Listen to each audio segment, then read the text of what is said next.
Today we are reflecting on the last part of Psalm 98, this enthronement psalm that builds to a crescendo and says we should be very happy and excited, praising God. And then it ends with saying, because he is going to come as judge. So, look, it's obvious, those paying attention to history, that history is linear. That's certainly the theme of the Bible, that we are headed somewhere, and we're headed towards a final day. And on that last day, there will be an audit. We will stand before God. All of us will stand before God to offer an account of our life. This is a big theme of the Bible. It gets baked into the earliest creeds, right? That talks about the fact that Jesus Christ will come again to judge, right? The living and the dead. So let me just briefly note that some people think that if God is going to judge, that cannot be, that he cannot be loving. And, they say, look, there's even a whole movement in the early church that suggested you either had a God who was loving or you had a God that was holy. And so the God of the Old Testament was this God that was holy, and he was angry, and you didn't want him. You wanted the God of the New Testament, the God of love. But it's just, that was one of the earliest heresies called Marcionism, and it does not line up.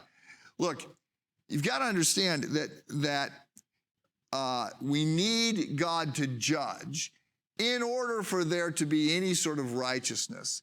And the way this is going to be fixed is going to be in the Trinity, in which we have a God who is fully loving but also fully holy. It's the only way that this works out. And he's going to bear this upon himself.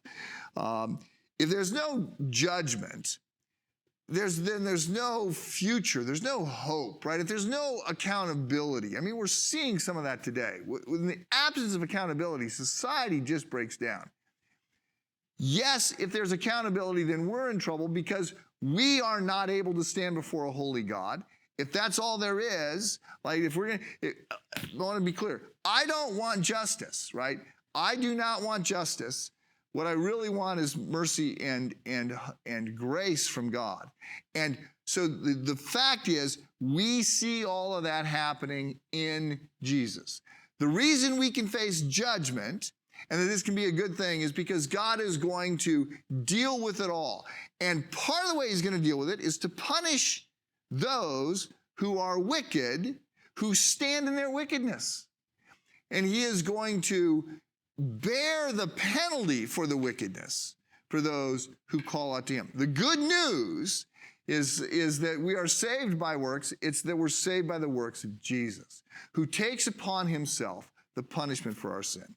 Now, all of that aside, and this is going to be the topic for the sermon series in the fall. I'm going to do a series on the afterlife. We're going to look at death and judgment and heaven and hell and eternity and all of this stuff.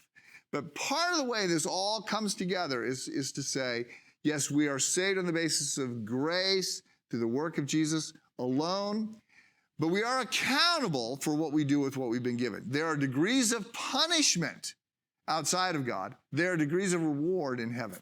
And so we are still accountable for what we do with what we've been given.